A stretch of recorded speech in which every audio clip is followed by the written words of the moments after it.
Hello, how are you? Here I will help you sleep with a crime story that has happened with the sound of comfortable rain. Of course, don't forget to like, comment, and subscribe to this channel for the good of all of us. Let's get started. Story 1. I still remember the cold metallic taste of the air in early autumn 1997, when the streets of Eastern Europe felt heavier than usual, as if carrying secrets I was never meant to uncover. I had been traveling alone for weeks, drifting between small towns and rail stations, trying to escape the monotony of my own life. The borders felt different then, less guarded in some places, yet more dangerous in ways few tourists understood. I had grown used to the bland scent of old train compartments, the cracked windows, the rhythmic clatter that lulled me into uneasy sleep. What I was not prepared for was the moment the crime I had unknowingly stepped into wrapped itself around me.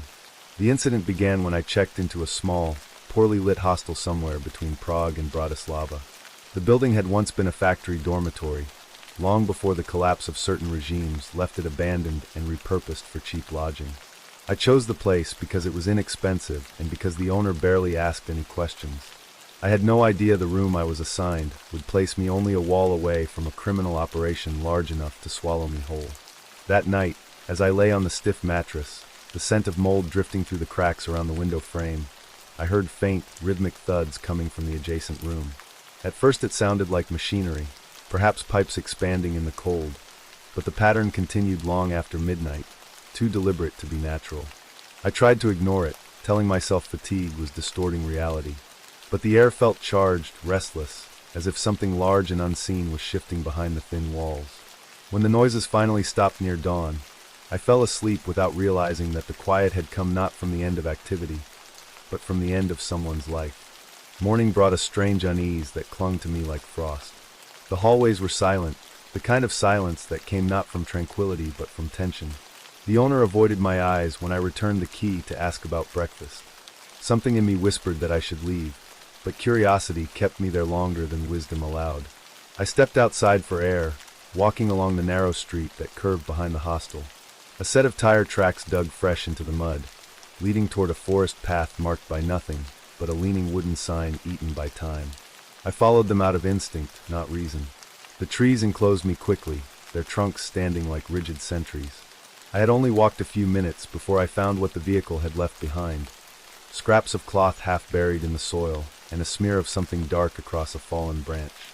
It could have been anything, but my instincts twisted, telling me it was not simple dirt or oil. The moment I leaned closer, I sensed I was being watched.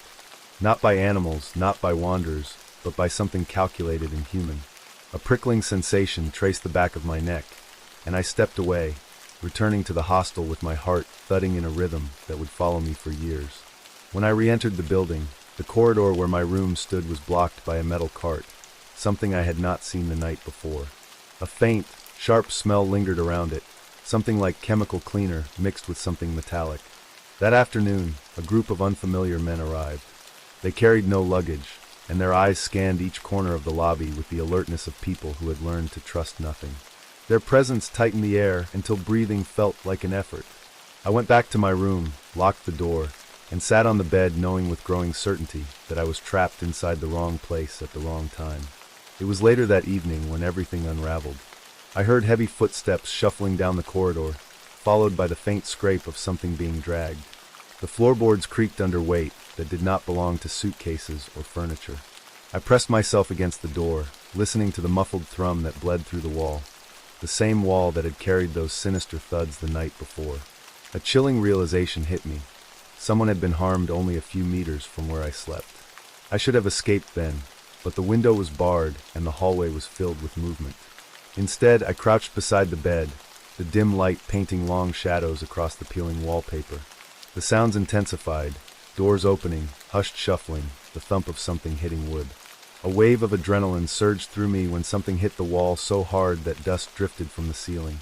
The hostel had turned into a cage. Hours passed before the noises faded. I didn't sleep. I sat still in the darkness, waiting for dawn to peel the night away. When sunlight finally crept through the dirty window, I gathered my backpack with trembling hands and prepared to leave, even if it meant pushing through whatever danger waited outside. My hand reached for the door, then froze. A stain had seeped from beneath the wall, where the corrosive smell had lingered. It was faint, nearly invisible unless one looked closely, but unmistakable once noticed. The truth struck me so hard that nausea rose in my throat. Something terrible had happened in the room beside mine, and the people involved were still here. I forced myself to walk calmly down the hallway, though my legs felt hollow. The lobby was empty, but the air vibrated with the memory of the men who had stood there before. Every instinct screamed that I needed to leave, but stepping outside felt equally dangerous. My mind replayed the forest, the tracks, the stains, the way the owner avoided looking at me. I was now a witness, even without understanding what I had witnessed.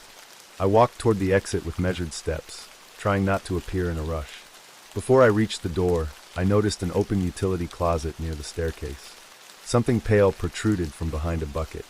My breath hitched as I realized it was not cloth, it was skin. I turned away instantly, forcing myself not to react, knowing that panic would only draw attention. The moment I stepped outside, the street felt colder than the day before. A truck idled near the side of the road, the same brand and size that could have made the tracks I followed earlier. A man leaned against it, pretending to smoke, but his eyes flicked toward me with predatory calculation. Survival outweighed every other thought. I kept walking, turning at the first corner, then another, weaving through alleys until the hostel disappeared behind me. But I was not safe. I could sense footsteps behind me, slow, paced, deliberate. They never drew too close, but they never stopped either. The sun was sinking, dragging the shadows longer with each passing minute. I reached the train station and slipped inside among the crowd, my heart pounding so loudly I thought the entire hall could hear it. The station felt like a sanctuary, but only because it was filled with witnesses, movement, and eyes unrelated to the danger behind me. I bought the first ticket I could find, not caring about the destination. When the train finally arrived, I boarded with the shaking urgency of someone who feared the doors might close before I could escape. As the train pulled away, I watched the platform recede, scanning every face until it blurred into anonymity. Only when the city dwindled into distant lights did I let myself breathe. The rhythmic sway of the carriage was usually comforting, but that night it amplified my nerves. I felt as if the men from the hostel could appear in any corridor, at any stop, at any moment. Hours passed. Europe rolled by in a blur of fields, dim villages, and industrial shadows. But the terror remained sharp, refusing to fade with distance. My thoughts replayed every detail, the stains, the dragging sounds, the barred window, the men with hollow eyes, the body in the closet. I realized that I had stumbled into a criminal network operating in quiet corners of a country, still shaking off old political fractures. They operated in places where law wandered slowly and shadows moved faster. I did not know who the victim was. I did not know what crime had taken place. But I knew enough to realize that if anyone suspected I had seen too much, I would not have made it out of that hostel alive. I never returned to that region again. For years afterward, the memory clung to me in unexpected ways. Unexpected fears, sudden jolts of adrenaline, nights when the sound of footsteps outside a door froze my blood. It took me a long time to understand that survival had come from instinct rather than logic, and that leaving without alerting authorities was not cowardice, but a calculated act of self-preservation. The criminal world I had brushed against existed far beyond my comprehension, layered with danger I could sense but never fully unravel. Whenever I think back to 1997, I remember the wavering glow of that hostel corridor, the forest path with its silent trees, the cold eyes of the men who moved like ghosts through forgotten towns. I remember how close I came to becoming part of a crime no one would have ever traced. The truth is simple yet chilling. I survived not because I was brave, but because I left before curiosity pulled me deeper. The story ends, but the memory remains etched into my mind like a scar carved into the stone of my past. And even now, decades later, I still sometimes wake in the middle of the night, convinced I can hear those same deliberate thuds against the wall, reminding me of how close death once stood on the other side. Story 2. I have spent decades trying to bury what happened in the winter of 1980, yet no matter how much time passes, the memories return with the same sharpness as the cold European wind that cut through me that year. I was young then, wandering through Western Europe with little more than a bag, a camera, and a desire to understand a world larger than the one I had grown up in. I never imagined that I would stumble into a criminal underworld hiding beneath the quiet charm of small cities and snowy streets. It was supposed to be a simple journey, but instead it became an experience that carved itself permanently into my life. The event began in a small border town between West Germany and the Netherlands. The town seemed harmless, with its narrow brick alleys, frozen canals, and bicycles locked along every railing.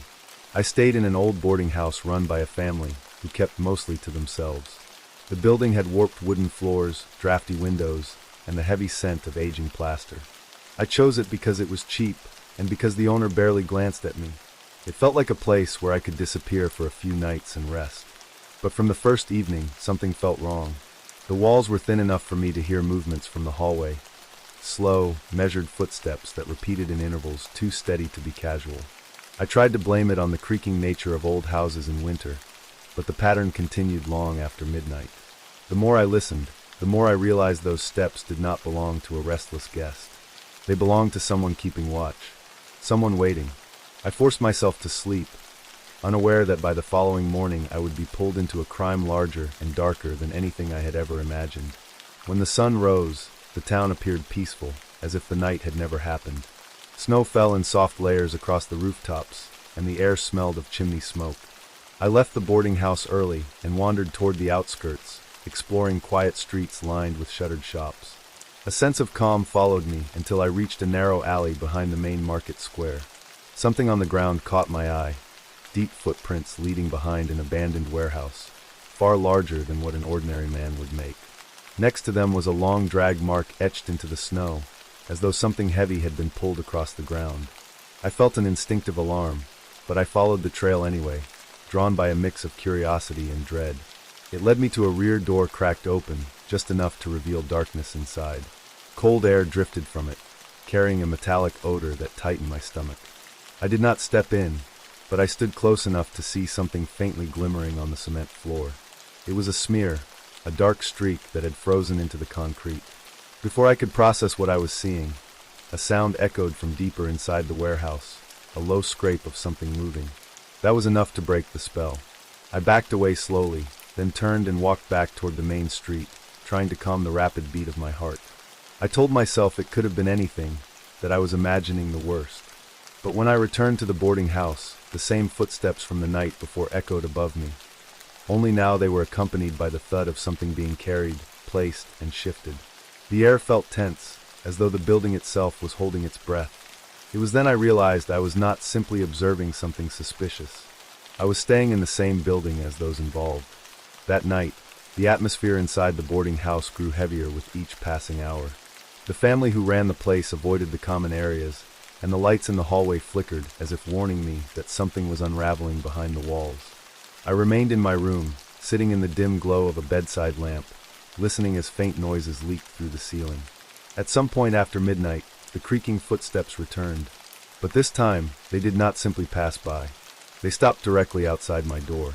The floor groaned under the weight of someone standing completely still. The wooden panels trembled, and I felt every second stretch toward eternity. I held my breath and remained motionless, knowing instinctively that any sign of life from my room could draw the attention I feared.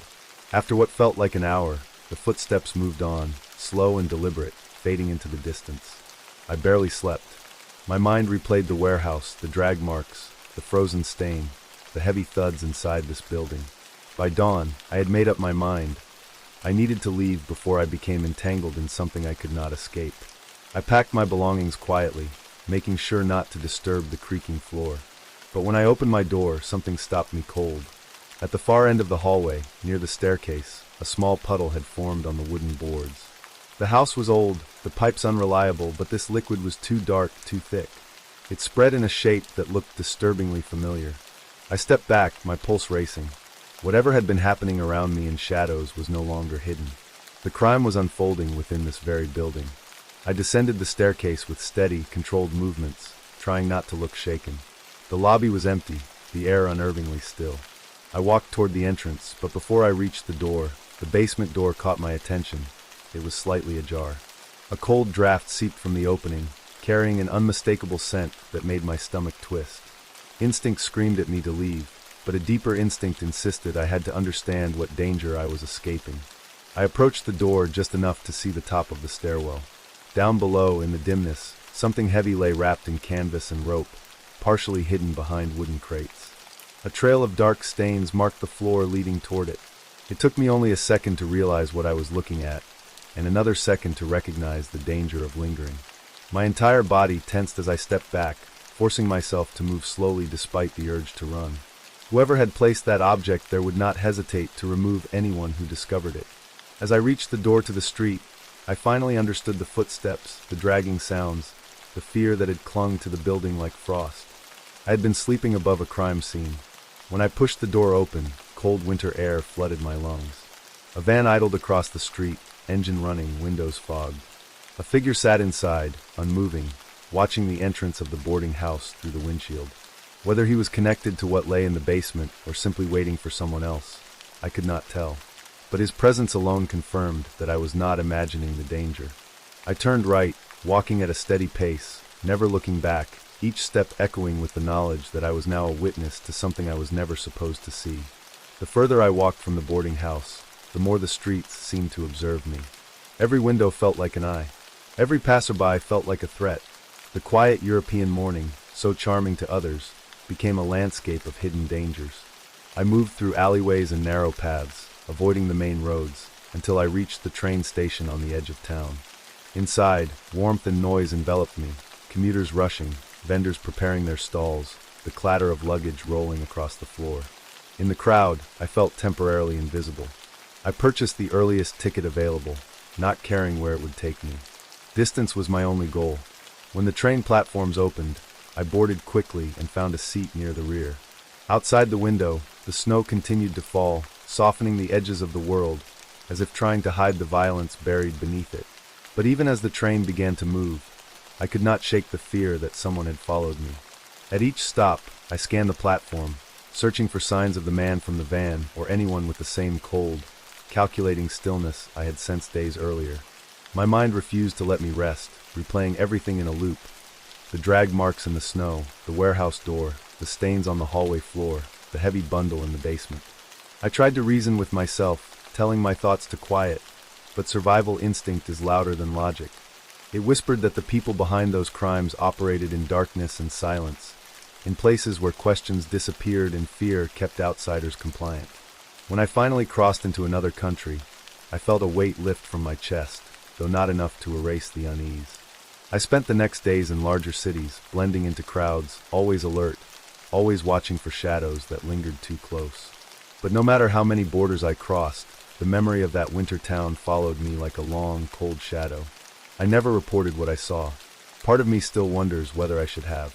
But in that time and place, a Europe still adjusting to political fractures and old criminal networks, I sensed that speaking up without evidence would bring more danger than justice. I carried only impressions, glimpses, and instincts, none of which could protect me if the wrong people learned what I had witnessed. Years have passed, and yet the memory remains vivid. The sound of footsteps outside my room, the frozen stain in the warehouse, the canvas-wrapped shape in the basement, the man in the van waiting in silence. These images surface whenever winter arrives, as though the cold awakens the ghosts of 1980. I survived that encounter not through courage, but through caution and instinct. I walked away just early enough, before the shadows decided I was worth noticing. And even now, after all these years, I still find myself waking in the dead of night, convinced that I can hear those same slow, deliberate footsteps tracing the hallway outside my door, reminding me of how close I once came to being another silent disappearance lost in a foreign winter. Story 3. I was only in my early 20s in 1972, wandering across Europe with nothing but a worn backpack, a thin wallet, and a naive belief that the world was far safer than it truly was. I had been hitchhiking from northern Italy toward the Swiss border, taking back roads and lesser-known villages to save money. Those routes were beautiful, lush valleys, quiet stone bridges, and small towns where life seemed frozen decades behind the rest of the world. I had no idea that one of those silent towns would entangle me in a criminal event that would stain my memory for the rest of my life. I arrived in a remote alpine village near dusk, exhausted and cold. A heavy fog had rolled down the mountains, swallowing the streets until even the street lamps looked like blurry, hovering orbs. I checked into a small guest house run by an elderly couple who barely acknowledged me. The building was old, its timber beams warped and its corridors uneven, as though it had endured a century of storms. I chose it simply because it was the only place still accepting travelers that late. The moment I stepped into my room, I sensed something off. The air felt thick, too still, as if it carried the residue of something that had happened before I arrived. I brushed it off as fatigue. But later that night, when the fog outside deepened and the last lights of the village dimmed, I heard a heavy noise rising from the floor below me. A dragging sound. A thump. Another drag. It repeated with a deliberate rhythm, as if someone was pulling something across the old wooden boards. At first, I convinced myself it was firewood being moved, yet it continued far longer than any ordinary task would require, and each thud felt unnervingly heavy. By the time the noise finally stopped, the silence that followed was so unnatural it felt alive. Morning brought no relief. The fog had thickened into a milky wall that hid the mountains completely. I stepped outside to explore the village, but the streets were nearly deserted. The few locals who passed me moved quickly, avoiding eye contact, as though burdened by an unspoken fear. At the far edge of the village, beside a half-frozen stream, I found tire tracks carved deep into the mud, fresh ones. Next to them, something else caught my eye, a faint imprint in the ground, like the outline of a shoe dragging backward. The mud carried a dark streak that had partially washed away in the moisture. I followed the tracks to an abandoned shed with a broken door hanging crookedly. Inside, the air felt colder than outside, and the floor was covered in sawdust, flattened in a wide, swept-out section. At the center of that clearing lay a long, thin rope tangled in the shape of a loop. Something about that loop chilled me, as if it had recently held something, or someone. As I stood there, a sensation crept through me, tightening my chest. I felt watched. Not by an animal. Not by accident. By human intent. I left the shed immediately, forcing myself not to run, even though every instinct begged me to. When I returned to the guest house, the atmosphere seemed even stranger. The elderly couple who ran it no longer appeared simply distant. They seemed tense, alert, moving with a stiffness that came from fear. And in the corridor near the staircase, the wooden floor bore a faint, dark smear that I was certain had not been there the previous day. The realization hit me with cold clarity. I was in a place where something had gone terribly wrong. That night became the turning point. The fog pressed against the windows like a living thing, and the silence felt unnervingly dense. I lay awake on the thin mattress, waiting for the noises to return. They did, but this time they were much closer. It began with a soft shuffle in the hallway outside my door. Then slow, weighty steps, each one making the old planks groan. The footsteps stopped directly outside my room. I froze, hardly breathing, my eyes fixed on the small line of shadow beneath the door. Someone stood there, motionless, as if listening for signs of life inside. Time stretched painfully. I could hear nothing except the pounding of my own heart. After what felt like an eternity, the footsteps resumed, moving away, descending the stairs, fading into the depths of the building. Only then did I dare move again. Sleep never came. I sat upright, listening as the noises downstairs grew in intensity. Something heavy was being shifted. Something solid, dragging across the boards again and again. Sometimes there were sharp thuds, as if objects were being placed or dropped. I understood then, with chilling certainty, that I was hearing the aftermath of a crime. Something or someone was being hidden. When the noises ceased near dawn, the silence returned in a suffocating wave. That was when I knew I could not stay another night. By sunrise, I had packed my bag, determined to leave the village before anyone realized I sensed what they were doing. But when I opened my door, my plan unraveled. At the far end of the hallway, near the storage closet, the wooden floor had a new mark, a deep, unmistakable gouge where something extremely heavy had been dragged. My pulse quickened as I descended the stairs. The lobby was empty, dimly lit by a single flickering bulb. I moved toward the exit, but something compelled me to glance toward the kitchen area. The door was slightly ajar, and from the crack I saw the corner of a canvas sheet lying on the stone floor. A dark stain seeped from beneath it, soaking into the grout. My breath caught in my chest. I understood immediately that I had seen too much. I forced myself to continue walking, pretending not to notice anything. Survival depended on appearing unaware. The cold outside hit me like a slap when I stepped through the door. The fog still hung thick, reducing visibility to a few meters. A vehicle idled near the side of the road, a dark, unmarked car with its engine running, its headlights dimmed. Someone sat inside, barely visible behind the fogged glass, but I sensed their eyes tracking me. I turned left, pretending to stretch my arms as if preparing for a morning walk. Then I walked, slow at first, steady, controlled. Only when I reached the edge of the village did I allow myself to increase my pace. Every sound felt amplified, every shift in the fog like a figure emerging. I could not shake the certainty that someone was following at a distance, watching to see whether I understood what I had witnessed. By the time I reached the forest path leading toward the main road, I was nearly breathless with fear. The trees closed around me, muting the world. Branches cracked under my hurried steps, and my boots slid in the wet soil. But I did not stop until the guest house and the village had vanished completely behind the curtain of fog. At the crossroads beyond the forest, an old bus stop appeared like a salvation. I waited there, trembling, praying that the next bus would arrive before the car from the village did. The bus came after nearly 30 agonizing minutes. The relief I felt when its faded yellow form emerged from the fog was overwhelming, but I kept my expression neutral. Survival demanded caution. I boarded quickly, choosing a seat near the back where I could see both the aisle and the road outside. As the bus pulled away, I watched the fog swallow the village completely, leaving no trace of what had happened there. But fear lingered. At each stop, I scanned the passengers, searching for familiar silhouettes, for cold, unreadable faces, for the dark car I dreaded seeing. My mind replayed the sounds of that night in relentless loops, the dragging, the thuds, the heavy footsteps outside my door. I knew I had stumbled into a criminal operation, perhaps smuggling, perhaps worse, conducted quietly in a forgotten alpine village where outsiders rarely stayed long enough to notice anything. Hours later, the bus finally reached a larger town with more people, more noise, more safety. I stepped off and blended into the crowd, trying to calm the tremor still in my hands. But even surrounded by strangers, I felt the lingering paranoia that the village's shadows might still be trailing behind me. I checked into a busy hostel that night, one filled with young travelers and constant chatter. It was the opposite of the place I had escaped. The noise, the laughter, the movement, all of it comforted me. Yet when I lay in the bunk bed, I could still hear, in my mind, the slow, deliberate scrape of something being pulled across wooden boards in a fog-shrouded alpine town. I left Europe soon after that winter. The experience changed me more deeply than I understood at the time.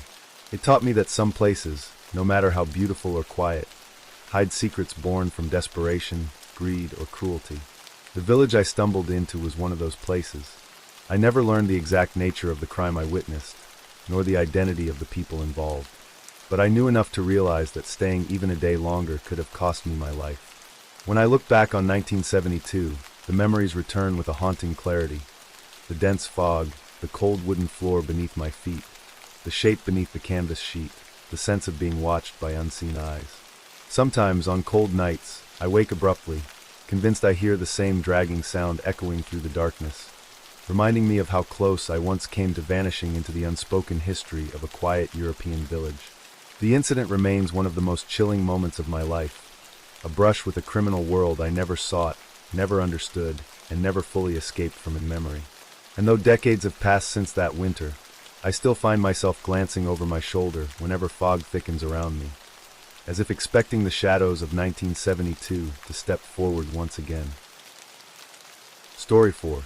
I was only a young man in 1950, wandering through a Europe still recovering from the war's scars. Nations were rebuilding, borders felt tense, and the shadows of the previous decade lingered in every street, every abandoned building, every wary stare. I traveled alone, driven by a desire to see the world while it was still fragile and reshaping itself. I carried little, just a canvas bag, a coat patched in several places, and a small journal. What I did not know then was that my journey would intersect with a crime I was never meant to witness, in a place where silence was the only law. I had crossed into Eastern Europe from Vienna, hitching a ride on a supply truck heading toward a small border town. The town lay in a valley surrounded by thick forests and Soviet checkpoints. Its buildings were old, paint peeling from wartime neglect. I found lodging in a guest house run by a middle-aged man who spoke little and moved with stiff, deliberate motions. The house smelled of damp wood and cold stone. The hallways were narrow, the rooms bare except for a bed and a small iron stove. That night, as the wind howled across the valley, I first heard it, the unmistakable sound of something heavy being lifted and set down, over and over, somewhere beneath the floorboards. Sharp metallic clinks followed, irregular and tense. At first, I assumed it was repair work, perhaps an attempt to fix old pipes. But the rhythm of it was too methodical, too intentional. Then I felt a vibration through the wooden planks under my feet, as though something was striking the ground directly below my room. A cold, inexplicable dread settled into my chest. Something was happening in the cellar, something that required secrecy and silence. And I was directly above it. At dawn, I stepped outside hoping the daylight would dissolve the unease. But the town was unusually quiet, the few locals walking swiftly with lowered heads. On a fence near the main square, faded posters from the war still clung to the wood, their edges curled by time. A military jeep patrolled the street, the soldiers inside expressionless, scanning everything with the precision of men expecting trouble. I wandered to the edge of town, where an abandoned grain mill stood beside the river. The roof had partially collapsed, and the windows were shattered. Against the muddy ground near the entrance, I saw tracks, fresh ones, made by a vehicle with tires far larger than any civilian car I had seen in the area. Next to them lay a long indentation in the mud, like something rectangular had been dragged from the riverbank to the mill's door. A faint metallic smell lingered in the air, carried by the damp breeze. Inside the mill, the faintest trace of footprints marked the dusty floor. They formed an erratic path, in and out of a large wooden storage bin whose lid sat slightly ajar. In the bottom corner of the bin, a smear of something dark streaked across the wood before disappearing beneath a layer of burlap sacks. I stood perfectly still, aware of how exposed I was. The air felt wrong, thick with tension, as if someone had just been there moments before I arrived. The hairs on the back of my neck rose. I left quickly, careful not to disturb anything, careful not to be seen. When I returned to the guest house, I noticed something unsettling. The door to the cellar, which had been locked the previous evening, was now slightly open. A draft of cold, damp air seeped through the gap, carrying with it that same metallic scent I had smelled near the mill. That was when I understood that whatever had happened in the abandoned building, whatever had been dragged from the river, its trail led directly back to where I was staying. I tried to keep my composure. I went to my room and pretended to rest, but my attention was fixed entirely on the floor. Hours passed in restless silence until, sometime after nightfall, the sounds began again. Slow, heavy, deliberate. I heard footsteps descending into the cellar, a single pair, firm and methodical. Then came the scraping of a wooden crate being pried open, followed by muffled thuds. Something substantial was being moved, something that resisted. The sounds eventually stopped, replaced by eerie quiet. But the stillness offered no comfort, only sharper dread. I sat upright in the dark, time dragging painfully forward. Then, without warning, a faint tapping began beneath the floorboards. Slow, repetitive, almost rhythmic. Each tap vibrated through the wooden planks, as though someone, or something, was knocking from below. My breath caught in my throat. I could not move. The tapping continued for several long minutes before finally stopping. The silence afterward felt suffocating, pressing against my chest until I could barely draw breath. When morning finally arrived, the cellar door was closed again. But a muddy footprint, large, heavy, marked the bottom step leading upward. The print was fresh. Someone had worked through the night while the entire household slept. Or perhaps the others were not asleep at all. I left the guest house early, determined to find a way out of the town before nightfall. The air was cold and sharp, the sky gray with low clouds. As I crossed the square, I noticed a military officer posting a new sheet onto the public notice board. When he stepped away, curiosity drew me toward it. The paper displayed a description. No name, only a brief note. Wanted for movement of restricted materials across the border. Dangerous. Avoid contact. Below the text was a rough sketch of a man's face. The likeness was crude, but something about it sent a jolt through me. The shape of the jaw, the narrow eyes. It looked disturbingly like the owner of the guest house. I forced myself to walk calmly, though my pulse raced. My mind connected fragments, the cellar noises, the dragging sounds, the tracks near the mill, the military presence. This was not a simple village crime. This was smuggling of something deeply illegal in the tense political climate of 1950 Europe. Perhaps weapons, perhaps forbidden documents, perhaps something far worse. I reached the train station on the outskirts, only to find it closed indefinitely due to border inspections. A guard stood by the gate, unsmiling, refusing passage.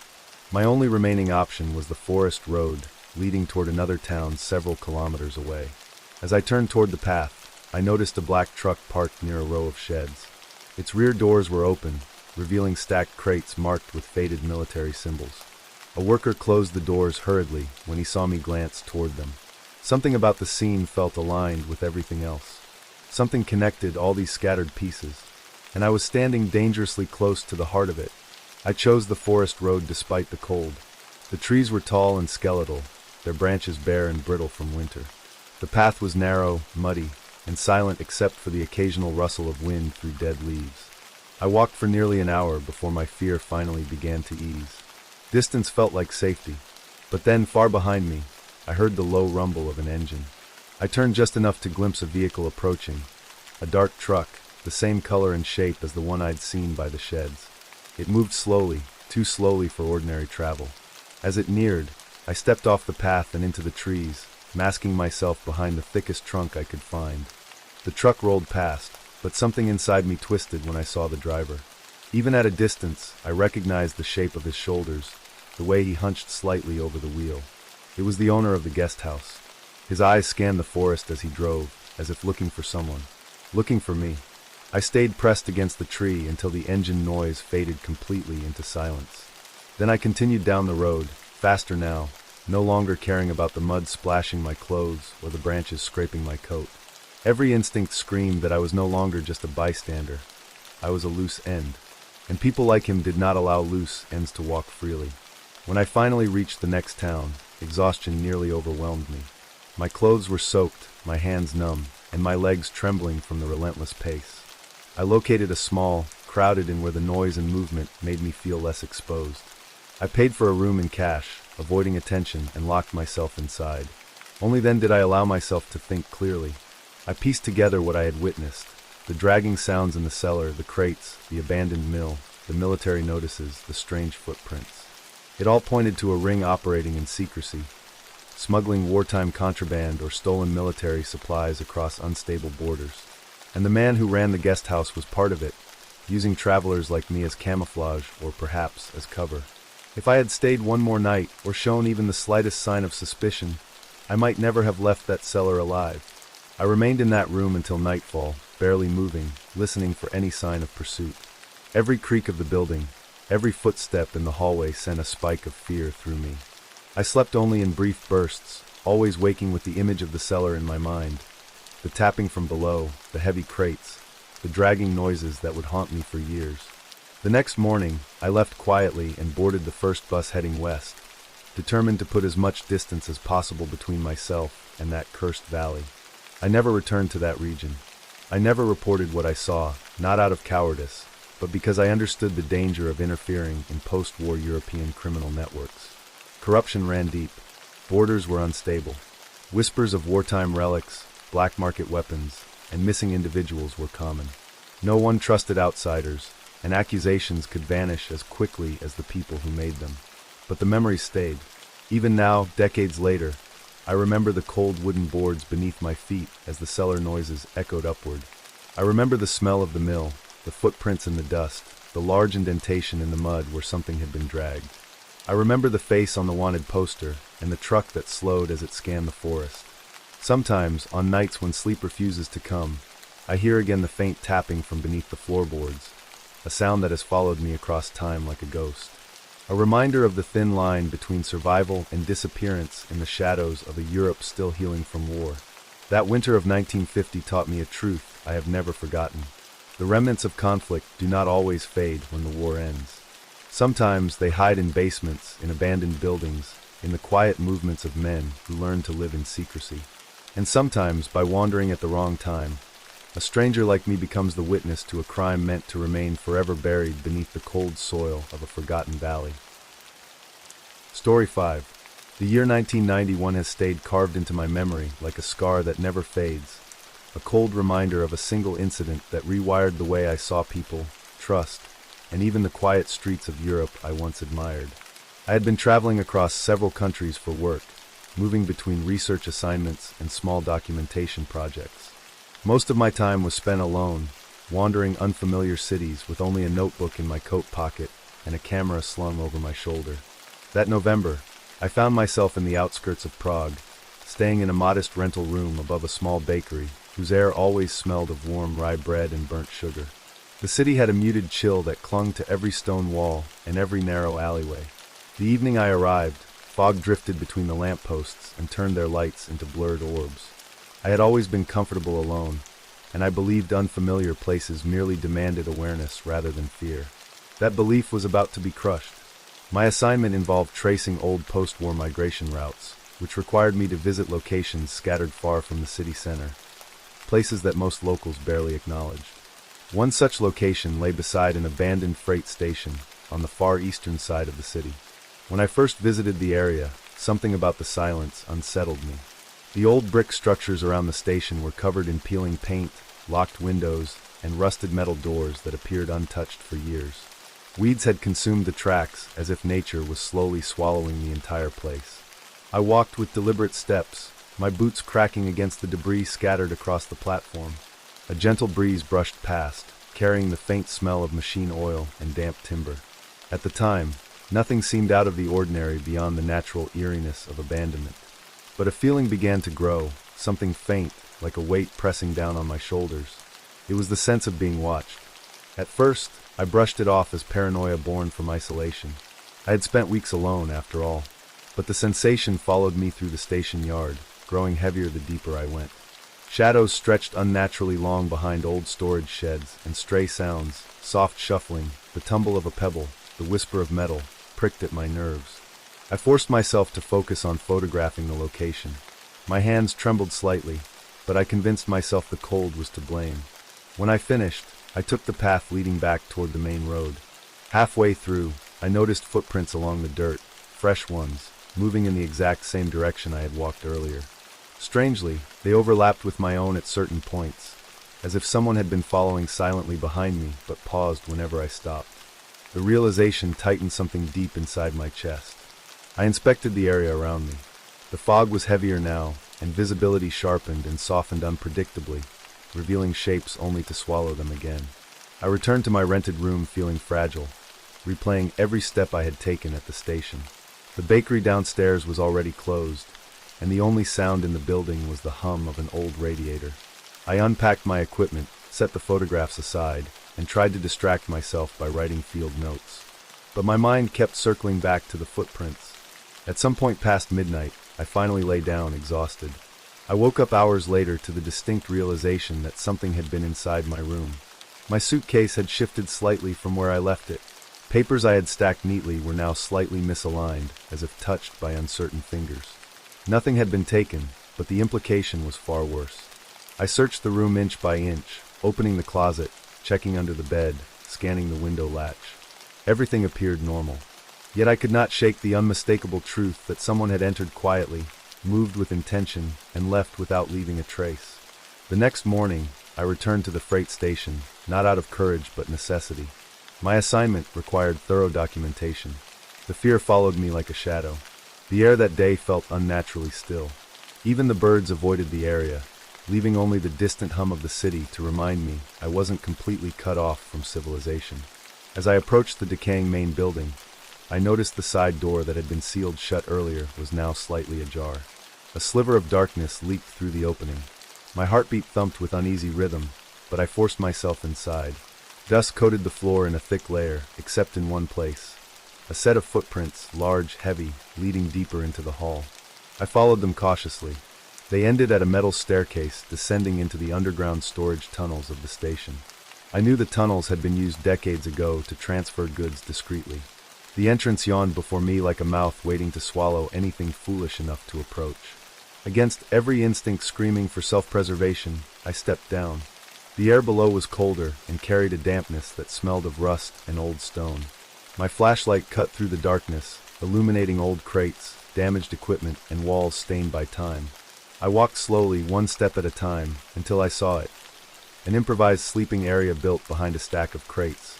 A blanket, some clothing, a half-empty bottle of water, and scraps of stale bread. Someone had been living there recently. My stomach tightened as I realized that this person had not just been inhabiting the abandoned tunnels. They had also been watching me at the station. And maybe, just maybe, they were the one who entered my room. Before I could process the discovery, the faint echo of movement reached my ears. Something, or someone, shifted farther down the tunnel. I turned off my flashlight and lowered myself behind the crates. My breathing became shallow as footsteps approached. They moved slowly, dragging slightly, the weight of each step heavy enough to vibrate through the floor. I remained frozen, waiting for the footsteps to fade away. They stopped near the sleeping area. Through the cracks between the crates, I caught a glimpse of a figure. He was tall, broad-shouldered, wearing an old coat smeared with grime. His hair hung in tangled knots. He crouched down and sifted through his belongings with deliberate, almost ritualistic movements. For a moment, he merely sat still, head hanging low, shoulders rising and falling in slow, uneven breaths. I waited, muscles painfully tense. Minutes crawled by like hours.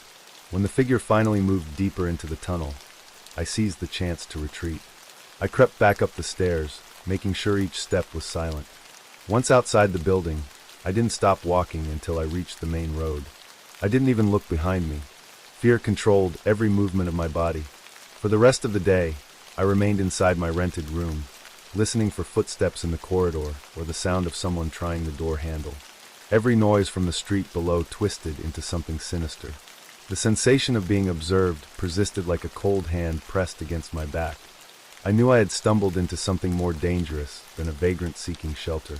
The man in the tunnel had followed me, his footprints had proven that, and the intrusion into my room now felt like a warning rather than curiosity.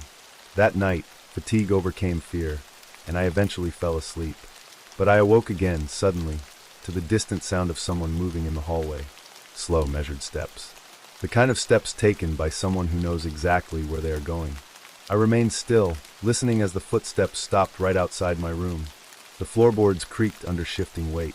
No attempt was made to enter, but the presence was unmistakable.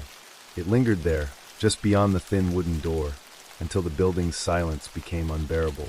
When the steps finally retreated, my heartbeat remained wildly unsteady. The next morning, I decided to leave the city. I packed my belongings quickly, ignoring the uneasy feeling that I was abandoning unfinished work. My safety had become more important than any assignment. As I descended the stairs, I noticed something on the floor near the bakery entrance. A scrap of torn paper that had not been there the previous days. It was dirty, slightly crumpled, and bore the faint imprint of a shoe. I picked it up and froze. It was a piece of one of my field note pages that I had kept in my room. The realization crushed the remaining stability I had. The man from the tunnel had been inside again, closer, bolder than before. He had taken something from the stack of papers beside my bed, torn it, and dropped a piece as he left. I could no longer pretend this was harmless. This was intentional. It felt like being marked. I stepped outside, scanning the street for anyone familiar, any silhouette resembling the man I had seen in the tunnels. The morning fog draped the buildings like a shroud, making it difficult to distinguish shapes. I headed straight to the nearby bus station, luggage in hand, never looking back. But leaving proved more complicated than I thought. As I sat on the bus waiting for departure, I glanced through the window and felt every vein in my body turn to ice. At the far end of the street, barely visible through the fog, stood the same tall figure, motionless, facing directly toward the bus station. His outline was unmistakable. Even from a distance, I could feel the weight of his stare, piercing and deliberate. The bus engine started, and the vehicle gradually rolled away. I kept my eyes on the figure until he disappeared behind the drifting fog. As the city faded behind me, tension slowly loosened from my body. The farther I traveled, the more I felt as if I had narrowly escaped something far darker than simple stalking.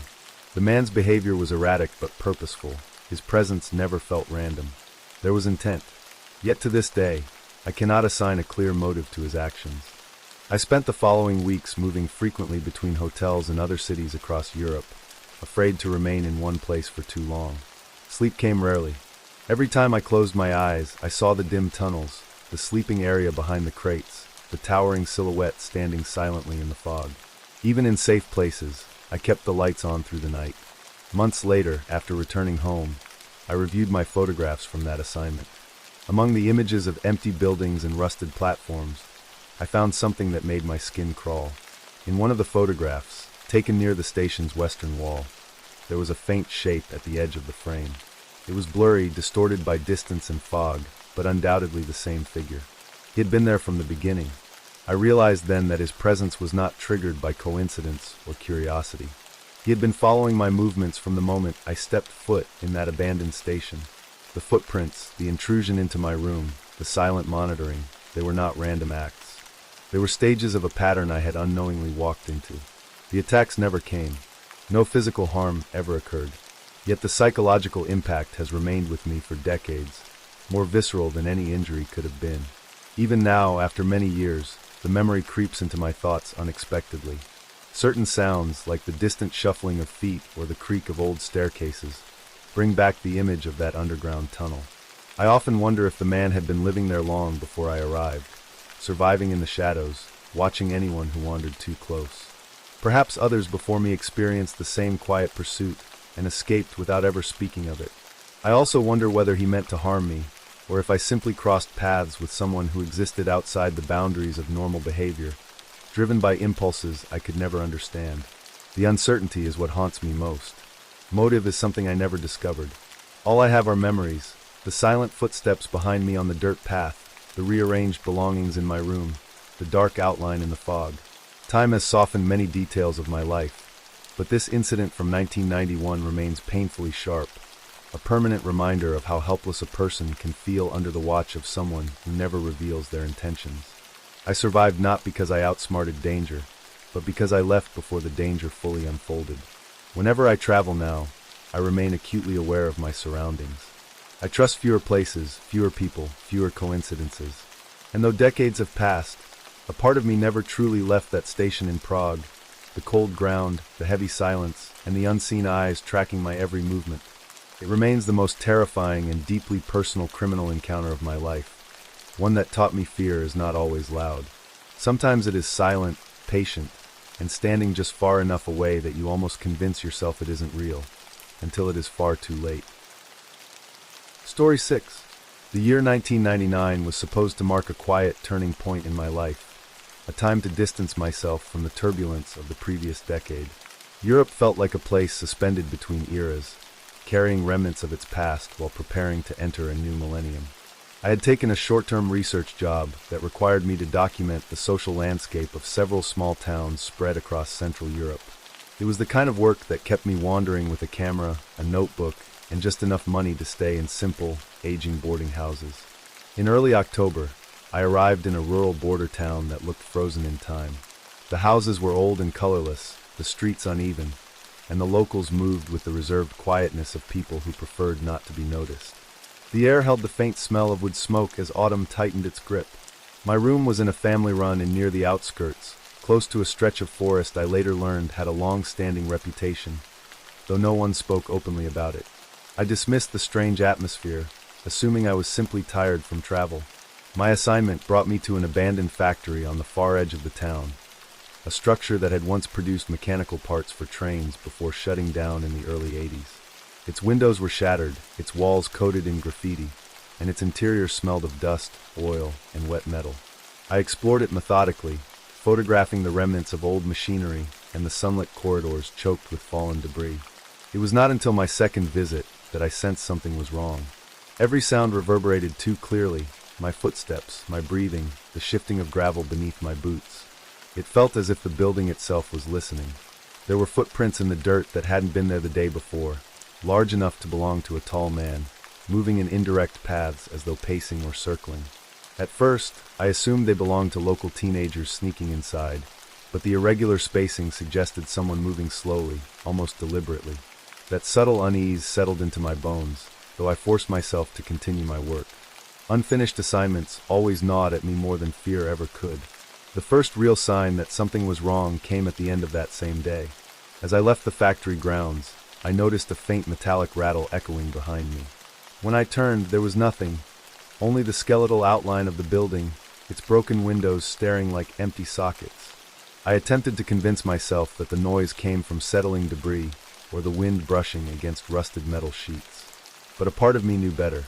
There was an intention behind that sound, something purposeful yet cautious. As I walked back through the winding streets, nearly every house seemed to turn lifeless. Curtains did not move. Doors did not open. A dog barked somewhere far away, its voice abruptly cut short. I hurried to the inn. My room was small, dim, and cold despite a heater that rattled as if on the verge of collapse. I inspected my things and assured myself nothing had been disturbed. Still, the memory of the footprints lingered inside me like a slow-growing poison. That night, I barely slept. At some point near dawn, I awoke with a sudden jolt, gripped by the unmistakable sensation that I was being watched. The room was silent except for my own uneven breaths. The corners felt darker than they should have been, and for several moments I could not tell whether it was fear or instinct that clawed at my mind. Eventually, exhaustion overcame panic, and I drifted back to sleep. I returned to the abandoned factory the next morning with a heaviness in my chest. The October sky was colorless, a dull silver that washed out every shadow. Inside the building, a strange stillness had settled. Dust that usually responded to my footsteps remained undisturbed except for a single, fresh trail leading toward one of the lower storage rooms. The footprints were deeper this time, more defined, as if whoever made them carried weight both physically and emotionally. My hands trembled as I followed the tracks. The air thickened with a coldness that felt unnatural. At the end of the corridor, I saw a door partially blocked by collapsed metal beams. Behind the opening was a small storage area I hadn't explored before. Something inside compelled me to enter, though a part of me screamed to leave. I stepped through, and the reality of what I found changed everything. The storage room was nearly empty except for a corner that had been turned into an improvised sleeping area. A thin blanket lay wrinkled on the floor, next to a rusted can, a small pile of scavenged food wrappers, and a large, dirty coat draped over a crate. The scene radiated a cold, unsettling intimacy, as if I had just trespassed into a life that thrived hidden in shadows. What struck me hardest was the presence of several torn pieces of paper scattered near the blanket. I knelt down to inspect them. My breath caught in my throat when I realized they were fragments of my own notes. The same notes I kept in my room at the inn, hidden in my bag. The handwriting was unmistakably mine. Many pieces were smudged, some torn through sentences I remembered writing the day before. The truth crashed into me with terrifying clarity. Someone had entered my room while I slept. The knowledge struck deeper than any threat of physical harm. It meant someone had stood over my belongings, touched them, examined them, and returned without making a sound. I backed away from the sleeping area, every nerve vibrating with alarm. The coldness in the storage room felt suffocating. I felt swallowed by the realization that whoever lived here had more control over my movements than I ever could have imagined. A faint noise echoed from deeper within the corridor, something like slow, deliberate footsteps. I turned off my flashlight and pressed myself against the wall. The footsteps were measured, dragging slightly, as if someone carried a limp or wore heavy boots that resisted movement. They approached the storage area with haunting patience. I waited without breathing, terrified that even the smallest exhale might give me away. The footsteps paused right outside the room. The silence that followed was worse than the sound. It felt charged, aware, deliberate. After a long moment, the footsteps resumed, continuing past the storage entrance and fading into another part of the factory. I waited several minutes before gathering enough courage to retreat. Once I escaped the building, I maintained a swift pace back to the inn without looking over my shoulder. Fear sharpened every sound, the rustling of leaves, the crack of twigs beneath my boots. Even the distant engine of a passing vehicle felt like a threat. When I reached my room, I locked the door and pushed a chair against it, knowing it was a futile gesture but needing the illusion of safety. I spent the next hour sitting on my bed, staring at my bag where my notes had been violated. My mind raced with questions I could not answer. Why had the intruder taken the time to tear the pages? Why had they returned them to the factory instead of keeping them? Was it a warning, or something else entirely? I felt the edges of paranoia slicing into whatever rationality I had left. Before the sun fully set, I decided I had to leave the town. My instincts screamed that staying another night would be dangerous. I packed quickly and quietly, avoiding noise that might carry through the thin walls. As I reached for my coat, something caught my attention. There was dirt on the floor near the window, fine, distinct, and fresh. I stepped closer, my heart racing. The dirt led to the window latch, which appeared slightly crooked. Panic flooded through me as I realized someone had stood at that very spot recently, perhaps even earlier that day. They had been inside again, checking something, confirming something. I moved to the window and examined the view outside. At first, I saw nothing but the quiet street and the dim glow of late afternoon. Then my eyes caught a shape near the far end of the road. A tall figure, partially obscured by a tree, stood perfectly still. The posture was unmistakable, rigid, watching, patient. The temperature in the room dropped inside me. I knew with absolute certainty that the figure belonged to the same person living in the abandoned factory. Something inside me finally broke. I grabbed my belongings and left through the back exit of the inn, unwilling to pass through the front where the figure might see me more clearly. My footsteps were silent, my breathing shallow, my entire body moving on pure instinct. I headed toward the small bus station near the center of town. The sky darkened into an oppressive gray, threatening rain. Every corner, every alleyway felt like a trap. I avoided open spaces as much as possible, cutting through narrow side streets where the old stone walls pressed close around me. The sensation of being stalked pulsed through my mind with every step. At the bus station, I purchased a ticket to the nearest major city. I waited with my back against the wall, never allowing my line of sight to drift. Shadows stretched unnaturally long as the sun collapsed into the horizon. A few other travelers stood nearby, but I could not bring myself to trust any of them. Minutes before the bus arrived, something across the street caught my attention. A familiar silhouette stood half hidden behind a parked vehicle, a tall, broad-shouldered figure observing the station with unnerving stillness. The dim, flickering street lamp cast a faint glow over him, enough to confirm what my mind already feared. He had followed me. The bus pulled into the station with a low rumble, its headlights cutting through the gloom. As passengers began boarding, I took one last glance across the street. The figure had moved closer, still distant but undeniably advancing. My heartbeat thundered as I stepped onto the bus. I chose a seat at the back and pressed myself against the window. The bus took longer than usual to depart, as if time itself had slowed in cruel anticipation. With every passing second, I expected to see the shadow of the man appear at the entrance. Finally, the bus lurched forward. As it pulled away, I scanned the street once more. The figure stood near the station now, motionless in a way that felt almost inhuman. Though the bus carried me steadily away, the weight of his stare seemed to follow. The farther the bus traveled, the more the tension inside me unwound, but only slightly. I could not shake the feeling that the man was more than a transient intruder. He had targeted me with intention. I replayed every moment inside the factory, every footprint, every disturbed object, every unfamiliar sound in the inn during the nights I stayed there. There had been a pattern, an escalation. For the next several days, I stayed in different lodging across various towns, never more than 1 or 2 nights in each place. I avoided routines. I avoided silence. I hardly slept. Every creak of a hotel floorboard or gust of wind against a window captured my entire attention. I knew the man's presence would haunt me long after I left the town, but I needed closure. In one of the hotels, I gathered all the photographs I had taken from the factory. I reviewed each one carefully under the dim light of a shaky bedside lamp. Most were ordinary images of abandoned machinery, shattered glass, and decayed walls. But in the background of one photo, taken near a broken conveyor assembly, I noticed something that sent a chill spiraling down my spine. In the shadowed far corner of the frame, a barely visible outline stood, blurry, obscured by darkness, almost blending into the wall. But the proportions were unmistakable. A tall figure watching.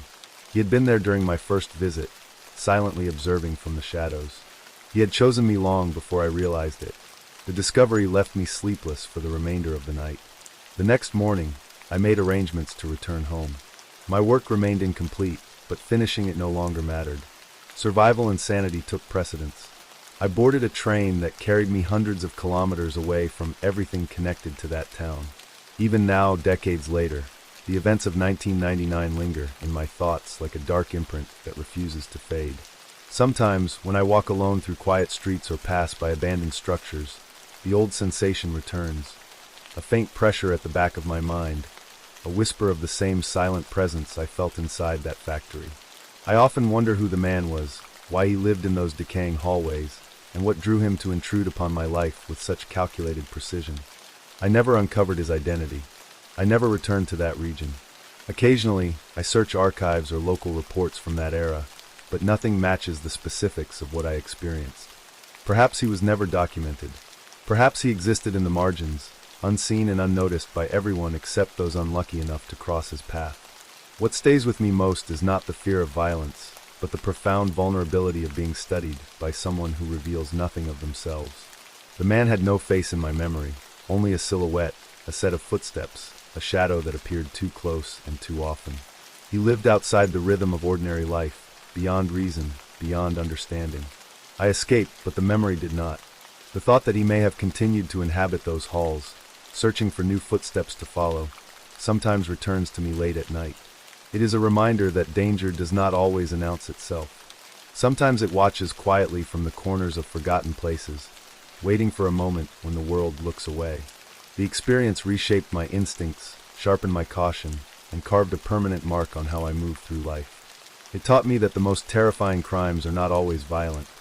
Sometimes they are silent, methodical, and carried out by a presence that slips between the cracks of awareness. The encounter remains the most unsettling chapter of my life, a true and personal testament to how close a person can come to danger without ever understanding the full depth of what pursued them. Story 7. I had never intended to return to Europe at the turn of the millennium, yet fate pulled me back in a way I could neither predict nor avoid. The year 2000 was supposed to mark renewal, a clean slate after a decade spent drifting between continents. Instead, it became the year I became entangled in the most unsettling criminal case of my life. Even now, when I recall those days, I can still feel the heaviness in my chest, the chill that clung to me through every step, and the sense that something malignant had been quietly watching me long before I even realized it. I arrived in Vienna during the fading warmth of late spring, seeking nothing more than solitude and a place to reorganize my scattered life. I chose a small boarding room in the older district, a narrow building wedged between cafes and antique shops. Its age was visible in its slanted floors, chipped railings, and wooden doors swollen by decades of weather. I told myself I liked the place because it felt authentic. In truth, I chose it because it was cheap and remote enough that no one would bother with me. For the first few weeks, life felt quiet and predictable. I spent my days walking along cobblestone streets, observing the rhythm of the city, trying to convince myself that I had finally found peace. But the peace did not last. It never does, not for people like me who move through the world carrying invisible shadows from their past. It began with a sound, soft, rhythmic, metallic, echoing through the walls late at night. At first, I assumed it was the old pipes or the neighbor repairing something. But the pattern was too deliberate, too precise. Every night, at almost the same hour, the tapping returned. I tried to ignore it, burying my head under pillows, but the sound drilled its way into my awareness, demanding attention. By the fifth night, curiosity overcame exhaustion. I pressed my ear to the wall and felt the cold wood against my skin. The tapping stopped the moment I touched it, leaving a silence so deep it felt unnatural. I stepped back, unsettled by how intentional it seemed. I convinced myself it was nothing, just an old building settling. But my instincts whispered otherwise. They whispered that someone, or something, was on the other side. I tried to distract myself with long walks along the Danube, hours spent in cafes observing strangers, and aimless wandering through narrow alleys lined with centuries-old architecture. Yet no matter how far I walked, or how long I stayed away, dread awaited me in that room. By the time I returned each night, an uncanny stillness hung in the air, as if the building held its breath the moment I turned the key. The situation worsened when objects began shifting. At first, it was small things. A pen left on the table found lying on the floor, a coat moved from one hook to another. I dismissed these incidents as my own carelessness, fatigue, or even jet lag playing tricks on me. But one morning upon waking, I found my suitcase unlatched and partially open, though I distinctly remembered securing it the night before. Inside, nothing was missing, but something was added. A small folded piece of paper rested on top of my clothes. There were no words, no markings, just a blank sheet. But the mere presence of an object that was not mine, inside a locked suitcase, made every hair on my body rise. I went to the building owner, an elderly man with weary eyes, and explained that someone might have been inside my room. He brushed it off, insisting that break-ins were unheard of in this district. His dismissiveness irritated me, but the exhaustion of sleepless nights made it difficult to argue. I returned to my room with the realization that no one would help me. If something was happening, I would have to uncover it myself. That night, I pushed a chair beneath the doorknob before going to bed, feeling both foolish and strangely comforted by the crude barrier. The tapping returned at its usual time. But this time, it wasn't coming from the wall. It came from inside the room. The sound was faint, almost hesitant, as if testing whether I was awake. My heart pounded against my ribs, each beat loud enough that I thought whatever lurked in the shadows might hear it. I forced myself to breathe silently as I scanned the darkness with barely opened eyes. My belongings were dim silhouettes in the moonlight, and at first nothing seemed out of place. Then I noticed the corner. A shape darker than the surroundings shifted slightly, just enough to catch the light. I froze, afraid that any movement would expose that I was conscious. The tapping came again, closer now. A slow, deliberate pattern against the wooden floor. I strained to see more, but my vision blurred with fear. Minutes passed, though they felt like hours. Eventually, the tapping stopped, and the air settled again. When the morning light finally bled into the room, the corner was empty. Nothing appeared disturbed. But I found a second piece of paper on the floor, another blank square. That was the moment I considered leaving Vienna altogether, abandoning the room, the city, everything. But a strange compulsion rooted me in place.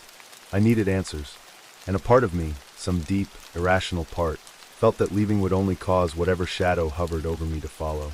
Staying, at least for the moment, felt safer. So I stayed.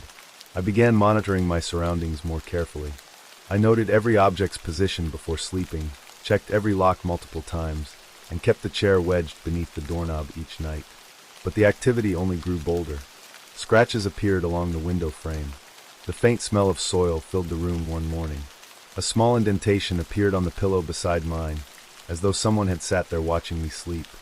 I began carrying a small notebook, writing down every detail, every shift, every occurrence. My notes became obsessive, disjointed, the handwriting unsteady from sleepless nights. Something was inside that room with me. Something that did not want to be seen, yet wanted desperately to be known. The breakthrough came unexpectedly one afternoon, when I returned earlier than usual.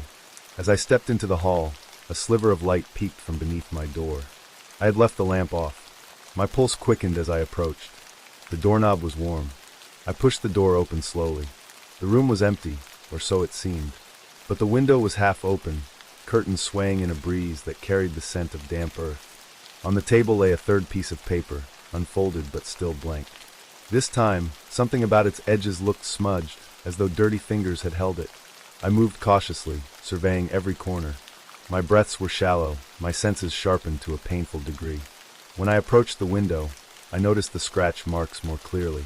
They weren't random. There was intention to them, curved and repeated patterns etched by something trying to force its way inside. I leaned out slightly, scanning the alley below. Nothing stirred, but directly beneath the window was a narrow ledge, coated in dust except for one spot where the dust had been disturbed. I followed the ledge with my eyes until it disappeared behind the building. Someone had been moving along it. Back inside, I pushed the wardrobe aside for the first time and felt my stomach lurch. Behind it, carved faintly into the plaster, was a symbol, two intersecting lines forming a crude shape I couldn't identify. Around it were fingerprints, streaks of grime, and what looked like the remains of broken nails embedded into the wall. Something or someone had clawed at that wall. That night, I did not sleep. I sat upright on the bed, back against the wall, notebook on my lap, waiting for the tapping. But it never came. Instead, a soft creak echoed from the wardrobe, now pulled slightly ajar. The silence that followed was heavy and predatory. I found myself holding my breath, listening for the slightest movement inside the wardrobe. Hours passed with nothing but the faint hum of the old building. Eventually, exhaustion overcame fear, and I drifted into a restless half-sleep. When I woke, sunlight poured harshly into the room. The wardrobe door was fully open. Inside, wedged in the corner between old coats I didn't recognize, was a small metal box. Its surface was rusted and dented, secured by a fragile lock that crumbled when I touched it. I hesitated, but the months of tension pushed me to open it. Inside were photographs, grainy black and white images from decades earlier. Every picture depicted the same room. My room. But the furniture was different, the wallpaper patterned, the air in the images feeling heavier somehow. In each picture, a man sat on the bed, staring blankly at the camera. His expression never changed, hollow eyes, rigid posture, hands resting on his knees. Near the bottom of the stack, I found the first irregularity. One image showed the man sitting as before, but this time, there was a shadow behind him. A tall, contorted figure leaning unnaturally toward his ear. The image after that had no man, only the room, and the figure. Closer now. My hands trembled as I flipped through the rest. The photographs grew progressively more distorted. The man reappeared at times, but his body seemed wrong, elongated limbs, head tilted at impossible angles, as though something was reshaping him. The final photograph made my blood run cold. It was the room exactly as it looked now. My room. And on the bed, sitting in the same place I had slept the night before, was a dark shape, hunched and watching the camera with motionless intent. The discovery broke something inside me, yet it also clarified what I needed to do.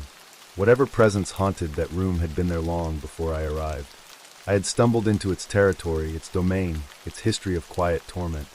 I would never understand what it was or why it lingered, but I knew I had to leave or risk becoming another photograph in that rusted box. I packed only what I could carry, abandoning clothing, notebooks, and anything too heavy to manage quickly. I left the room without looking back, descending the narrow staircase with shaking hands. The city felt different as I stepped outside, brighter, louder, alive, yet I couldn't shake the feeling that something watched me from the window above. As I crossed the street, I felt a cold pressure along my spine, a sensation like a hand brushing lightly against my shoulder. I didn't turn around. I kept walking, forcing my legs to move faster until the building, the street, and the district were far behind me. I left Vienna that same afternoon, boarding the first train heading west. I sat by the window, staring at the passing scenery while trying to steady my breath. For the rest of the journey, I felt a strange weight in my pocket. When I finally reached another city and checked into a new place, I emptied my pockets to find a final object. A blank piece of paper. It was the same size and texture as the others.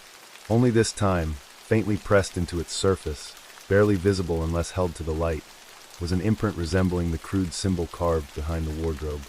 I still keep it, sealed in a box far from where I sleep. Not because I want to remember, but because I fear what might happen if I throw it away. Some things follow those who disturb them. Some histories cling to the living.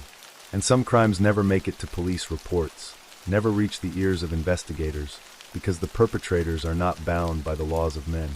They exist in silence, and sometimes they tap on the walls. Story 8.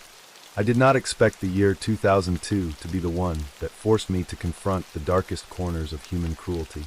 After years of drifting from city to city, I believed I had grown desensitized to danger, but nothing in my past prepared me for what I witnessed that winter in Eastern Europe. I arrived in Prague at the very beginning of January, hoping to escape the noise of my previous life and find anonymity in a city that still held the remnants of its old world charm. The cold was unforgiving, sharpening every sound and carving bitterness into the wind. Yet it was precisely that cold silence that allowed me to hear things I otherwise might have ignored. I rented a small apartment on the edge of the old district, tucked between a shuttered bookstore and a shop that sold antique locks. The hallway always smelled of rusted metal, and the building itself seemed abandoned even when people were inside it. I did not mind the isolation. I welcomed it. For the first few days, I explored the city's narrow lanes, losing myself among brick alleys and the skeletal shadows of bare trees. I thought the quiet would heal me. It didn't. The first sign that something was wrong came late one night as I sat writing in my journal. The building, which had been silent for hours, suddenly carried a muffled thud through the floors. Not the sound of someone dropping something heavy, but a low, rhythmic weight, like someone being dragged. I closed my eyes, trying to dismiss it as the old pipes expanding inside the frozen walls. But the sound grew louder, ending abruptly with a faint scrape. After that, everything fell silent again. Sleep didn't come easily. I lay awake staring at the cracked ceiling, replaying the noise in my mind until morning crept through the curtains. The next night it returned, and this time it was followed by a sound I recognized all too well from my younger years in rougher neighborhoods. The unmistakable shuffle of feet belonging to someone who didn't want to be heard. I spent the following day paying closer attention to the people who lived in the building. Most residents kept to themselves, hurrying out early and returning late. But one tenant stood out, a man on the third floor whose door was always shut, whose windows remained covered even during daylight. The other tenants avoided glancing in his direction when passing by. That alone made my instincts sharpen with unease. I noticed that in the stairwell, the air around his door always felt colder than the rest of the building. A bitter cold, the kind that reached under the skin and stayed there. That evening, as I ascended the stairs, my boot brushed against something on the floor, a small dark smear trailing from the hallway toward the third-floor door. I crouched down, studying it. The smear had dried, cracked slightly at the edges, its deep color unmistakable even in dim light. It was blood. A thin metallic scent still clung to it. I straightened up slowly, pulse quickening. My mind cycled through possibilities. Someone injured themselves, an animal had been hurt, or maybe the building was simply old enough to hide any number of strange leaks. But instinct cut through all the rationalizations. It wasn't from an accident. It had been dragged. I left the hallway immediately, unable to shake the feeling that something had happened behind that closed door. That night, the dragging sound returned again, louder, more deliberate. I sat motionless in my bed, my breath shallow, listening to every muted shift and scrape. Just past midnight, a faint tremor traveled through the floor, like a body hitting wood. Days passed with increasing tension. The building grew quieter in the way that only fear could generate. Tenants stopped lingering in the hallways. Footsteps became rare. Even the air felt as though it refused to move. I found myself becoming hyper-aware of every sound. Every creak, every shift of wind, every drop of water echoing through the pipes. My instincts were constantly alert, driven by a mixture of dread and morbid certainty. Something terrible was unfolding within the walls, and I had somehow become a witness despite never seeing anything with my own eyes. Then the smell began. It crept into the building slowly at first, a faint, sour note mixed with the metallic ghost of something burnt. I noticed it most near the stairwell, especially on the second and third floors. The smell grew stronger each day until it reached a thickness that clung to the throat, an unmistakable scent I had encountered long ago during an incident I never wanted to relive. It was the smell of decay. I forced myself to investigate further, not out of bravery, but because I knew that if I didn't understand what was happening, I would never sleep again. I started paying attention to the patterns of movement inside the building. The reclusive man on the third floor only ever left his apartment during the darkest hours of the night, slipping out silently, returning before dawn. He always carried something, sometimes a bag, sometimes a wooden crate, sometimes nothing at all. But his posture and pace never changed, tense, hurried, calculated. One early morning, as I stood hidden behind the stairwell railings, I watched him return. He moved with one shoulder lowered, slightly tilted, as if compensating for weight. His gloves were stained with something dark. He unlocked his door quickly, stepped inside, and shut it before I could gather more details. My fear hardened into certainty. Someone was inside that apartment. Whether alive or dead, I could not yet tell. The situation escalated the next night when the dragging sound shifted in direction. Instead of coming from above me, it now traveled horizontally, moving from the third-floor room toward the stairwell. I pressed my ear to my door, feeling the cool wood as the noise slid across the hall. Each thud aligned with a heavy breath or a strained step.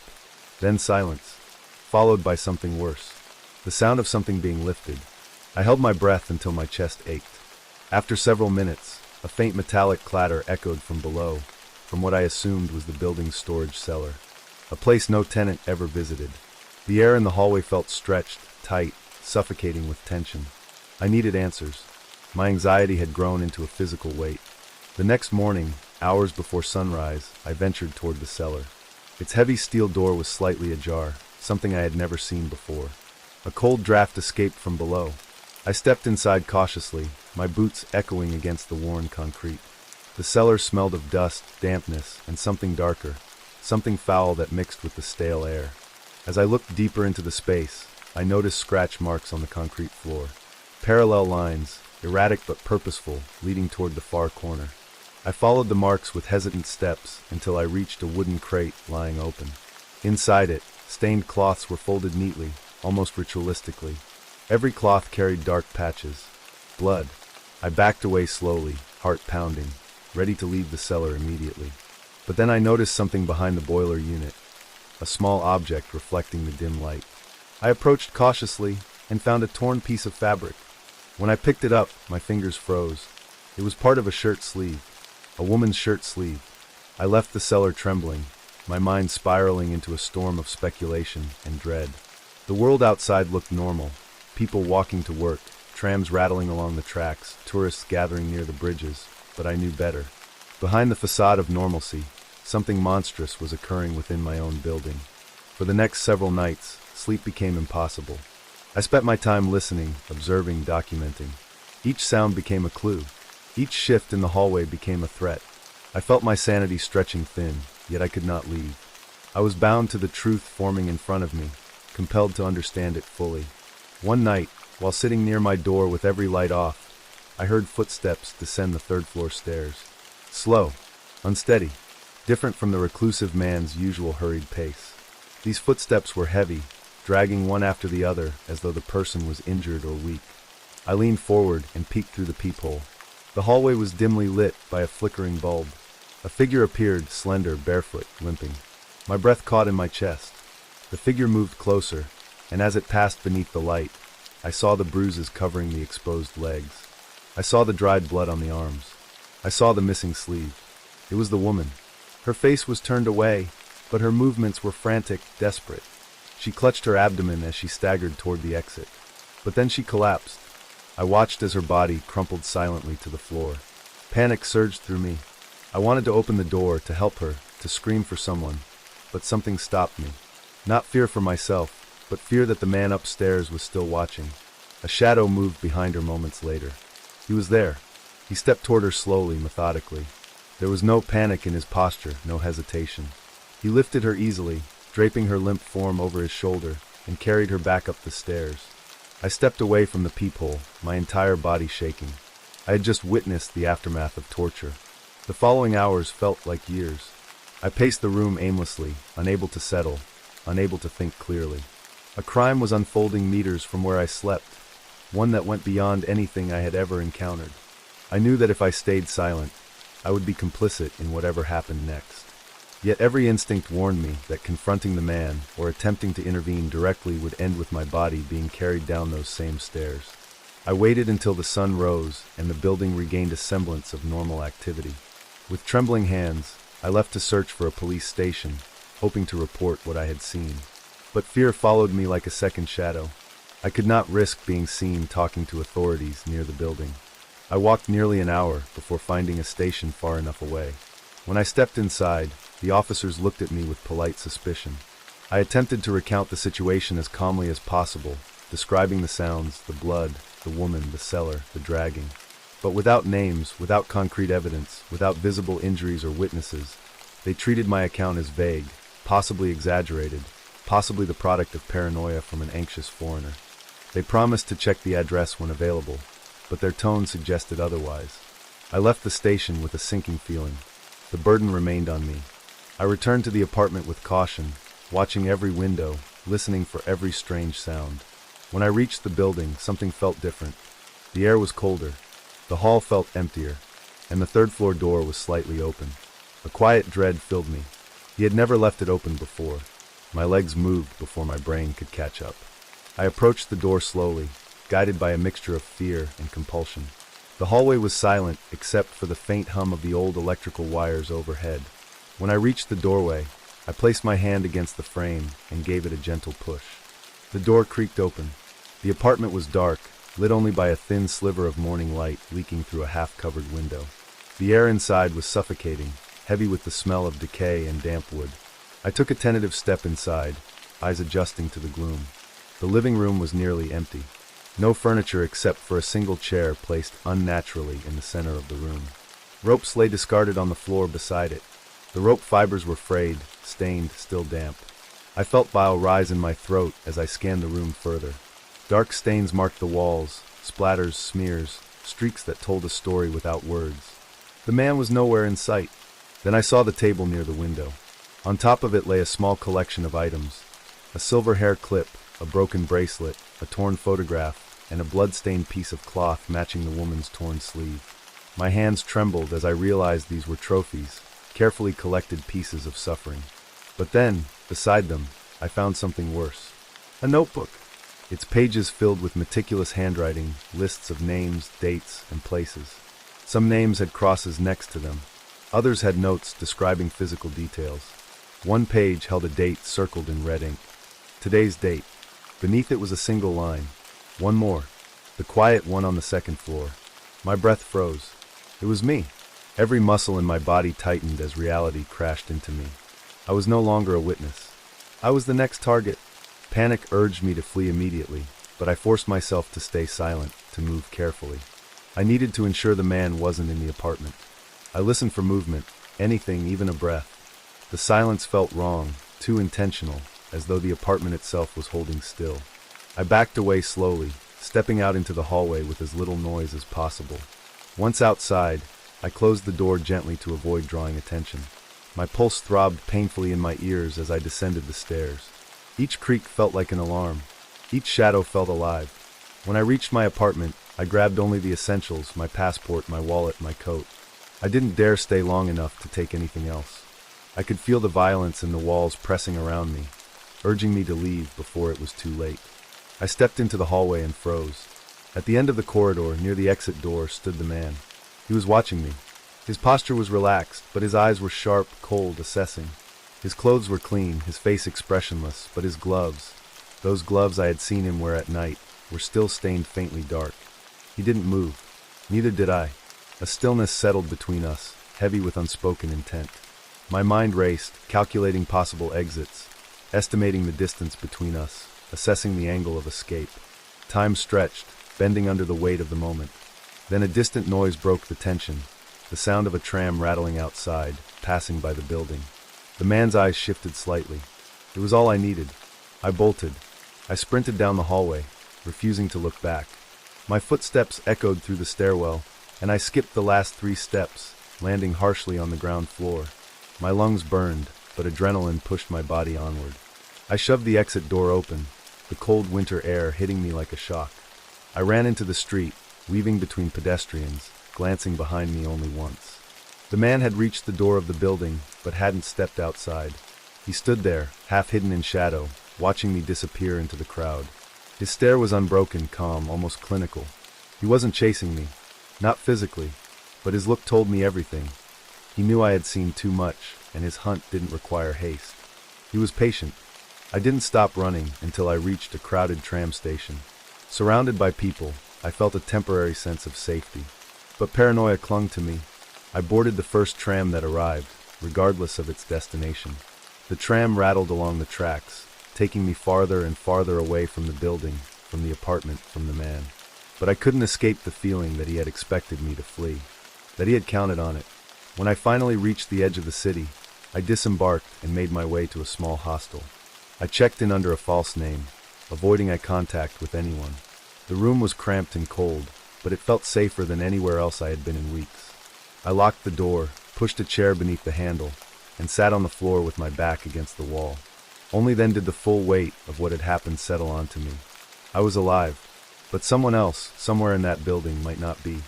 I left Prague the next morning, boarding the earliest bus heading across the border. I didn't say goodbye to anyone. I didn't return for my belongings. I didn't look back at the city as it faded from view. For years, I carried the guilt of not stopping him. The police never contacted me, and I never saw any news about arrests or investigations connected to that building. Sometimes I search online archives, hoping to find closure, but nothing surfaces. The man simply vanished into the folds of a city already thick with unsolved crimes. But I remember him. I remember the sound of the dragging. I remember the blood on the cellar floor. I remember the woman collapsing in the hallway. And I remember the notebook, the page with my name implied, marked for that day. The thought haunts me more than anything else. The knowledge that if I had woken even a minute later, if I had hesitated, if the tram hadn't passed by at the exact moment it did, I might have disappeared into the silence of that building. Just another cross in a notebook. Just another trophy in a room full of shadows. The year 2002 taught me that evil often hides behind closed doors, quiet and methodical. And sometimes, surviving a crime doesn't mean escaping it. Sometimes, survival means carrying the memory forever. And I do.